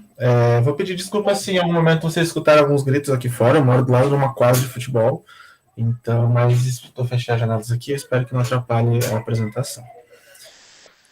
Bom, por fim, né, a Lavínia, ela explicou ali a questão da responsabilidade civil. Eu vou abordar também a responsabilidade civil em âmbito jurídico. No geral, ela não se difere, né? É algo mais específico a ser abordado. Ela tem essa obrigação imposta a uma pessoa, seja ela física ou jurídica, a reparar danos, seja patrimonial ou extrapatrimonial, que seja causado a uma outra pessoa, com o fim, né, de manter e restaurar a paz social. Então, como foi dado ali, né, a antiga lei olho por olho, dente por dente, dentro de âmbito jurídico, não é tratada desta forma, né? Mas você, gerando algum tipo de dano para alguém, você vai ter a obrigação legal, né, de reparar esses danos, e aí a gente vai abordar aí os tópicos do advogado e do mandatário. Pode passar, por gentileza. Eu vou iniciar falando sobre a responsabilidade civil por parte do advogado. É um capítulo da responsabilidade civil, né, que tem uma predominância contratual e ela é regida pelo Estatuto do Advogado, estatuto que dispõe que o advogado ele será responsabilizado pela prática dos seus atos mediante comprovação de dolo ou culpa. Então, aqui a gente já começa com alguns tópicos, né, com algumas conversas que a gente tem no nosso dia a dia que podem se encaixar. Como, por exemplo, aqueles que dizem advogados que protegem, que defendem bandidos. Aí já começa um pouco essa discussão de até onde isso é verdade, até onde isso é um exagero.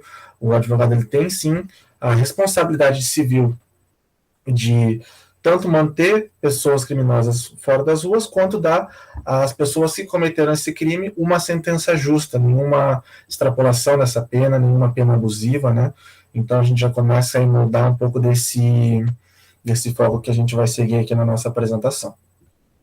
O advogado ele é obrigado a usar a sua capacidade profissional na defesa de sua causa, mas ele não se obriga do resultado, que sempre é falível e sujeito, né, a falhas ou até mesmo dano a uma terceira pessoa, por exemplo. Em algum caso que alguém entra em um pedido de afastamento, por um exemplo, e o advogado consegue que essa medida seja negada. É um exemplo que a gente pode citar. Então, outro ponto também que a gente gosta, que a gente procurou e gostou de conversar sobre, é a questão também que a gente ouve falar, ou já ouviu falar na faculdade, muitos professores já bateram nessa tecla com a gente, né? Que o advogado ele não pode, em hipótese alguma, é uma questão de responsabilidade civil, garantir o resultado de uma ação para o seu cliente. Sendo uma causa perdida ou não, ele não pode chegar e falar, essa sua causa não vai ser ganha, e muito menos ao contrário. O famoso causa-ganha, isso é causa-ganha. Isso é uma questão muito séria a ser abordada, uma questão que a gente sabe que infelizmente ainda existe, né? Existem muitos advogados que têm esse tipo de conduta, e isso pode sim ser sancionado, pode ser entrado contra o advogado por essa atitude, né? Chegar, não, esse processo é um processo simples, é um processo tranquilo, é causa-ganha. E no fim das contas, o cliente perde. Muitas vezes a gente sabe que a gente lida com pessoas que são leigas no assunto, então eles ouvem isso, se mantêm muito confiantes e podem, né, simplesmente criar planos com isso, se programarem para isso, tipo, ok, vou ganhar, ou vou ganhar ali uma quantia X de dinheiro, ou não vou precisar pagar uma quantia X da pensão, então eu não preciso me preocupar porque meu advogado disse que é causa-ganha. Então isso é algo que deve ser observado e que, né, de todas as formas que a gente pode evitar, que a lei pode evitar, que a lei pode sancionar isso, é algo que deve ser procurado e ser abordado, né, tanto na faculdade, como a gente sempre é abordado, quanto na própria OAB. Então, no advogado, a responsabilidade civil por parte do advogado gira em torno disso, né? Ele ter ciência das suas causas, ter ciência das consequências que defender as suas causas vão trazer, e principalmente essa questão aí, né, de profissionalismo, digamos assim, com o seu cliente. A gente sabe que existem casos em que você advoga para a família, pro bono, pessoa para você mesmo, né? Mas manter o profissional ali e nunca fazer esse tipo de promessas que a gente sabe que, infelizmente, é muito comum, né? Entrando ali na parte da responsabilidade civil por parte do mandatário, explicando, né, brevemente que o que é o mandatário seria a pessoa que aceita poderes.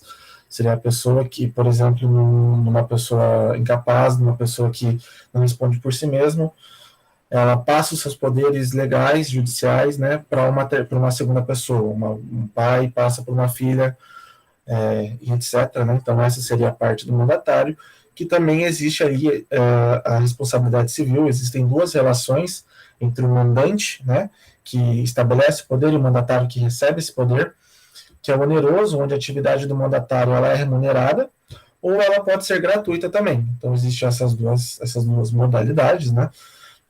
Alguém que seja incapaz pode também passar os poderes para um advogado, por exemplo, e aí seria a questão remunerada, né? Você vai estar representando essa pessoa, falando por essa pessoa, mas ali por uma questão contratual, uma questão que envolve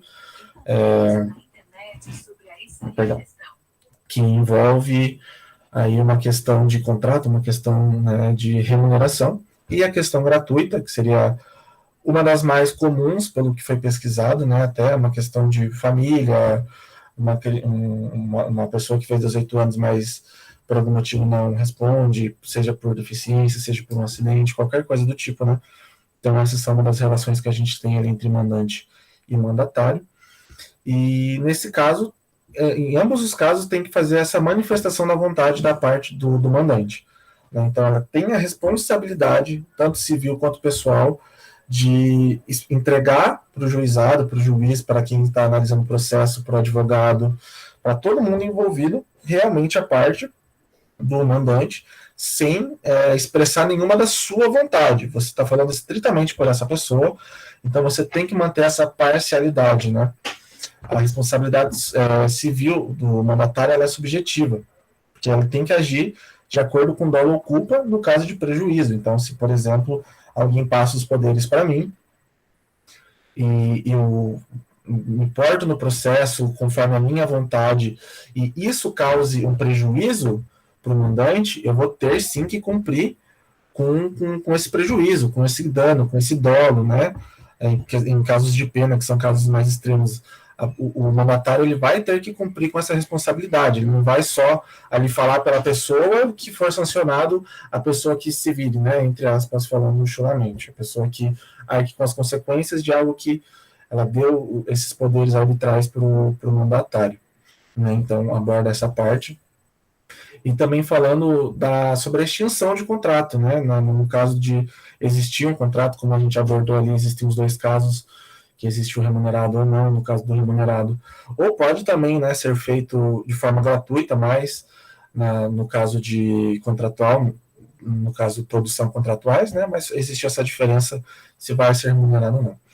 E a extinção desse contrato, ele se dá com a revogação do mandante, total ou parcial, ele pode diminuir os poderes que foram dados ou extinguir completamente, né, e essa renúncia ela pode ser sim, sem motivo justificado, pelo simples fato que você está ali passando os seus poderes para uma pessoa. Então, se você não se sentir bem representado, se você achar que você achou outra pessoa, outro familiar, outro advogado, que vai te representar, que vai manifestar melhor os seus interesses, ele pode sim, né, ser revogado antes do término do prazo estipulado ali, né. Então, tem essa questão também, que mesmo sendo feito um contrato, o mandatário ele vai poder sim extinguir esse contrato, o mandante, perdão, vai poder sim extinguir esse contrato antes do tempo previsto, caso, né, ele não sinta que o mandatário esteja tendo essa responsabilidade para com ele. Se ele sentir que ele não está sendo representado ou sentindo que ele vai poder, né, sofrer algum tipo de prejuízo por conta das ações do mandatário, ele pode sim extinguir os contratos. Então, aí da parte da responsabilidade civil, por parte do advogado e do mandatário, são esses os tópicos que eu gostaria de abordar. Eu passo a minha palavra. Para finalizar, a gente vai ter o acadêmico Luiz Henrique Leal, que vai abordar o tema como são responsabilizados os profissionais da saúde dentro do exercício da profissão, e eu passo a palavra a ele. Muito bem, boa noite a todos. Agora sumiu aí todo mundo da câmera, né? Não estou enxergando ninguém. Não sei porquê, não sei se está acontecendo isso também com vocês, mas enfim, assim não vou poder ver a reação de vocês, né? Mas enfim, não sei porque ocorreu esse fenômeno. Então, além de termos observado como funciona a responsabilidade civil para os profissionais liberais aqui da área do direito, né, os advogados, nós também vamos observar agora, né, como é feita a responsabilidade civil também para outros profissionais liberais, mas de uma outra área, sendo ela a área da saúde. Nós vamos destacar aqui 3 tipos de profissionais, né? Os médicos, os dentistas e os enfermeiros. Bom, quanto aos médicos, enfim, nós sabemos que existe um tipo de responsabilidade civil, né? Na verdade, 2 tipos: a responsabilidade civil objetiva, onde não vai precisar da comprovação do dolo ou da culpa para receber uma indenização, e também a responsabilidade subjetiva, onde na subjetiva vai precisar existir a comprovação ou do dolo ou da culpa, né? Enfim, dentro dessa responsabilidade e também dentro desse serviço que é prestado, nós temos 2 tipos de obrigações. a obrigação de meio, né, onde o profissional ele não vai prometer o cumprimento exato daquele resultado, e também a obrigação... Estão ouvindo? Sim. Sim. Não. Achei que vai que... Não, eu moro em Bolsa Nova, né? De, sei lá, às vezes estrago aqui do nada e sei lá, eu falando sozinho, enfim. Vai ter a atividade de obrigação de meio, né? E também a obrigação de resultado. Nessa obrigação de resultado, ele vai precisar cumprir exatamente com aquilo que ele prometeu. Ou seja, como o próprio nome já diz, obrigação de resultado, ele vai ter que chegar naquele resultado. Isso é simples. No caso do médico, a maior parte das obrigações são obrigações de meio, onde, por exemplo, vamos pegar aqui um exemplo como se fosse um tratamento contra o câncer ou alguma outra doença que seja grave, né? A pessoa que está doente, né, ela vai ao médico e o médico não vai estipular no contrato, olha, eu lhe prometo a cura do câncer, você vai sair curado. Não. O que ele vai prometer é uma obrigação de meio. Ele vai empregar todo o seu arsenal de equipamento e todo o seu arsenal intelectual para tentar curar o câncer daquela pessoa, extirpar a doença daquela pessoa e desta forma para que ela possa ser curada. Mas, obviamente, ele não vai prometer a cura exatamente para aquela pessoa. Então, caso essa pessoa venha a falecer, né, ele não vai poder ser indenizado, ou a pessoa, ou os familiares da pessoa, obviamente, visto que é uma obrigação de meio. Mas, claro, também temos as obrigações de resultado. Nessa obrigação de resultado, o médico ele vai prometer aquele resultado. Podemos pegar as maiores partes dessas obrigações de resultado quanto às cirurgias embelezadoras, como são chamadas por aí, que elas tratam do procedimento estético. Podemos pegar como exemplo aí o Leonardo. Ele está insatisfeito, vamos supor, aí, com alguma parte do corpo dele, tipo o nariz, a orelha, né? Aí ele vai a um cirurgião plástico, né? E ele pede, olha, eu quero ficar com o nariz de tal maneira, quero ficar com a orelha de tal maneira. Dessa forma, a assinatura de um contrato, onde o médico se presta a fazer o nariz ou a orelha ficar daquela forma. Ou seja, uma obrigação de resultado. Caso o resultado não seja atingido, então o Leonardo vai poder tentar aí uma ação de receber uma indenização no médico. É claro, não são todas as cirurgias plásticas que visam e que são uma obrigação de resultado. Há também aquelas que podem ser uma obrigação de meio, que é como se fosse um caso fortuito. A pessoa estava lá andando de carro, ela bate o carro pega fogo, ela tem queimadura de alguma parte do rosto, ela é levada ao médico, e o médico, então, tenta tratar e tenta reconstituir o rosto que foi danificado pela queimadura da melhor forma possível. É claro, desta forma não existe uma obrigação de resultado, e sim uma obrigação de meio, onde um médico vai tentar usar da melhor forma possível as suas técnicas e o seu conhecimento para que a pessoa fique o menos prejudicada esteticamente possível, não sendo possível, caso insatisfeito com o resultado, uma futura indenização, visto que era uma obrigação de meio. Além dos médicos, né, nós temos também os dentistas. Como que vai funcionar? Praticamente igual ao médico. A maior parte dos trabalhos do dentista se configura como uma obrigação de meio, onde uma pessoa procura um consultório para tentar buscar e alinhar os dentes ou ficar de alguma forma, tentar ficar esteticamente melhor, mas o dentista não vai prometer, olha, você vai ficar com os dentes perfeitos, nós vamos tentar chegar ao máximo possível de um resultado bom, não prometendo um resultado exato através do contrato. É claro, há o caso também onde existem as obrigações de resultado. por exemplo, nos cirurgiões dentistas, onde há a implementação de próteses dentárias. Desta forma, a formalização do contrato e, sendo esse implante dos negócios dentários, o que vai acontecer? Sendo elas feitas de maneira equivocada, né, com erro, aquele paciente que foi prejudicado, ele então pode entrar com uma indenização buscando responsabilizar subjetivamente o cirurgião dentista que prestou aquele trabalho, né? Aí vai ter a tal da culpa presumida e, como fala o Código de Defesa do Consumidor, a inversão do ônus da prova, onde caberá ao dentista, né, que é o mais forte do lado, provar que ele não agiu ou com culpa ou com dolo. Além disso, nós temos Luiz, também... desculpa interromper você. Não quero, é só para dizer que vocês já ultrapassaram 30 minutos de apresentação. Eu vou pedir para você já encerrar, porque o prazo de vocês são 15 minutos, senão prejudica o próximo grupo, tá? Assim, agora é só os enfermeiros, mais rapidinho.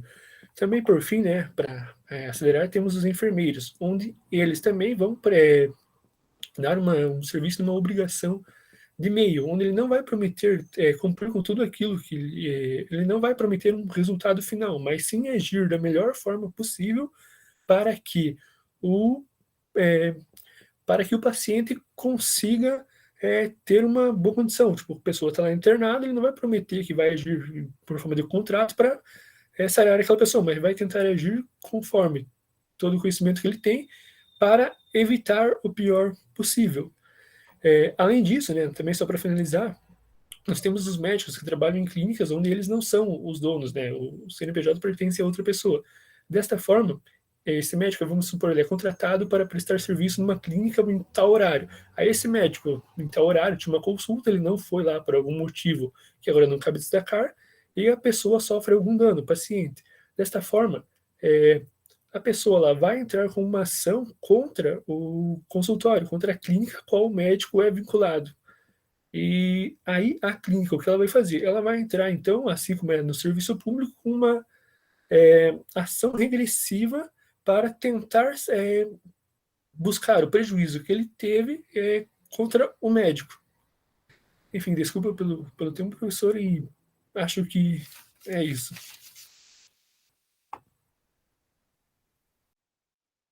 Ok.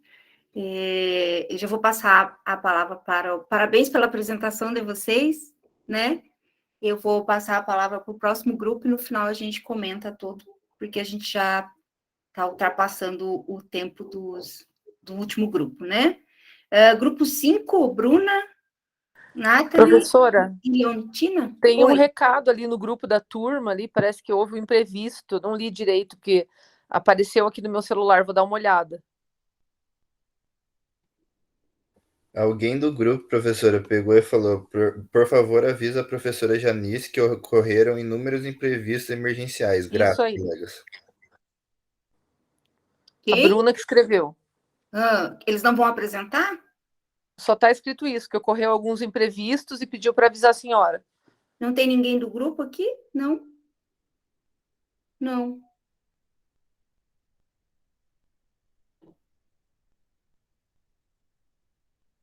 Ok. Então, vamos aos comentários, né?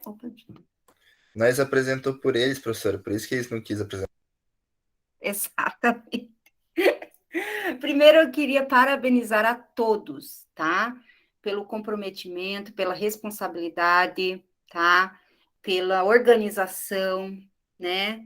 Que vocês, pela disciplina, né? Que vocês tiveram aí, o esforço em produzir um bom trabalho, uma boa apresentação, em tanto esforço, inclusive, que vocês querem falar mais do que podem, né? E aí acaba extrapolando o tempo. Esse é um requisito que já estava lá como requisito do trabalho, era o tempo. Por que eu faço esse destaque no tempo que vocês têm?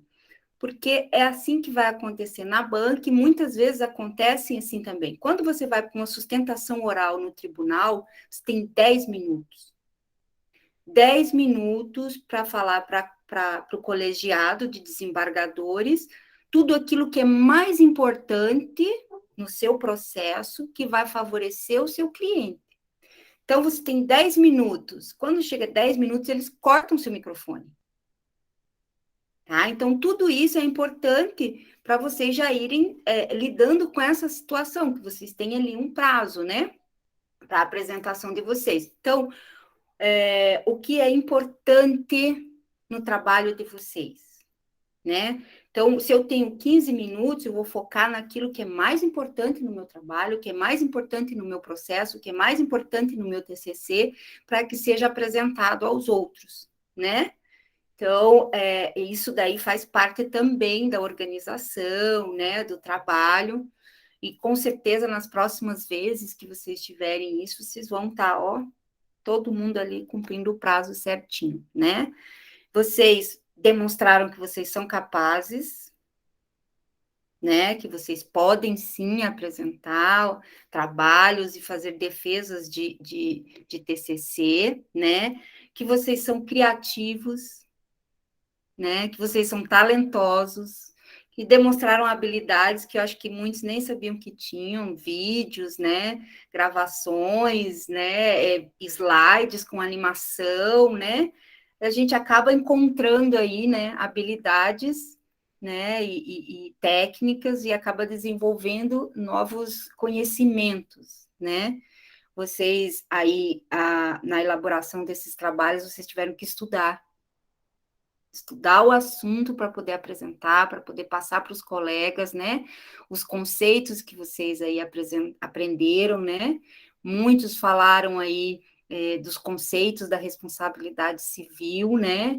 De forma com muita propriedade, né? Por quê? Porque se dedicaram ali, estudaram e foram buscar para poder explicar para o colega da melhor forma possível. Então, eu parabenizo todos os que falaram, os que não falaram, porque sim, às vezes acontece de todos falarem, outros participam mais da elaboração, outros participam da parte técnica, então a participação de todos foi muito importante, eu estou muito feliz com a apresentação de vocês, tá? Depois a gente vai ver o que aconteceu com o último grupo aí, né, que eles não apresentaram, mas eu estou muito feliz aí com os trabalhos e as produções de vocês, tá? Alguém quer falar alguma coisa? Professora, eu só quero pedir desculpa pelo meu grupo, que a gente acabou se estendendo, que às vezes, tipo, a gente treina a falar alguma coisa, mas na hora da apresentação a gente trava, e você já apresentou alguma coisa, você vai retornar no tema para falar uma coisa que você tinha esquecido. Então, peço desculpa, professor, e os amigos pela demora do nosso grupo. Não é natural, Leonardo. É isso que eu estou falando, vocês vão desenvolvendo essa habilidade de conseguir falar sem precisar estar se repetindo dentro do tempo que foi estabelecido. Isso é um exercício, a gente vai aprendendo com a prática. Normal, tá?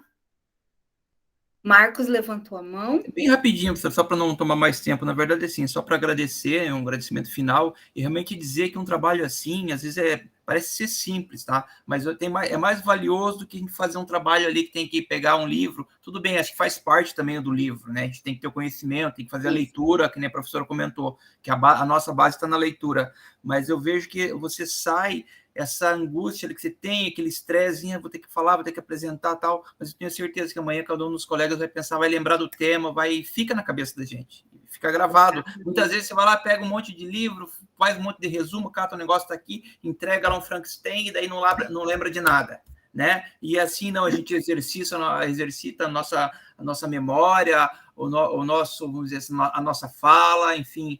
Foi bem bom, parabéns aí para todos. É muito bom, né? Eu acho muito interessante essa metodologia de trabalho justamente por isso. Por isso que eu não peço produção escrita, só a produção visual, a apresentação de vocês.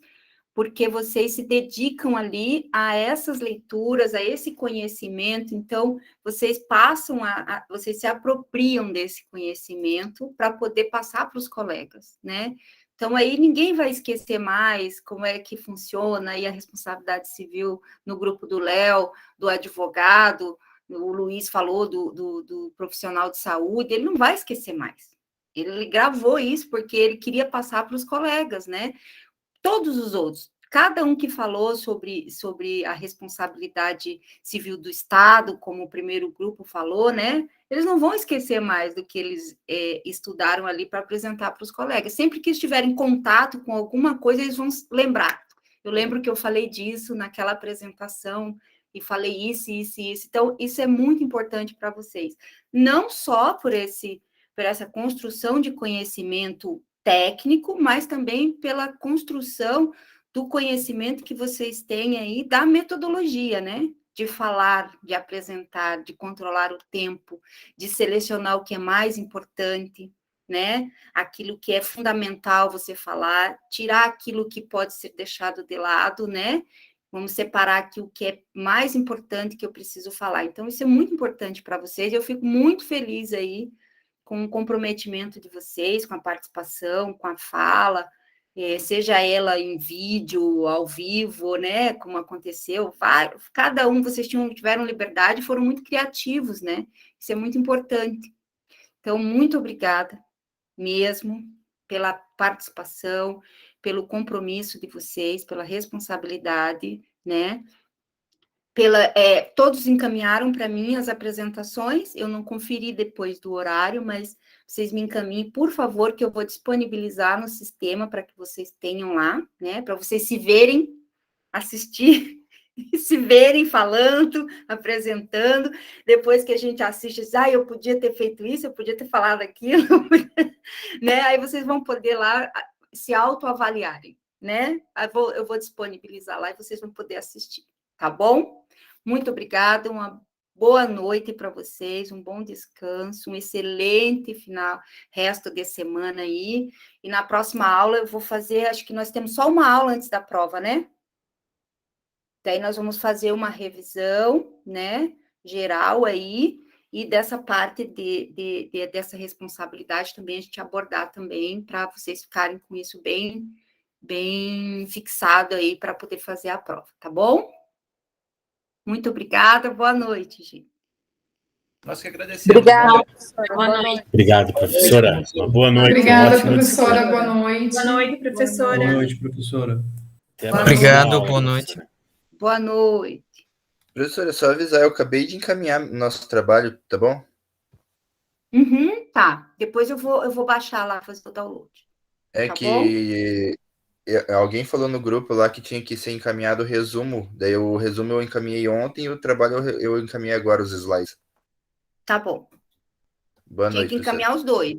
Tá certo. Boa noite.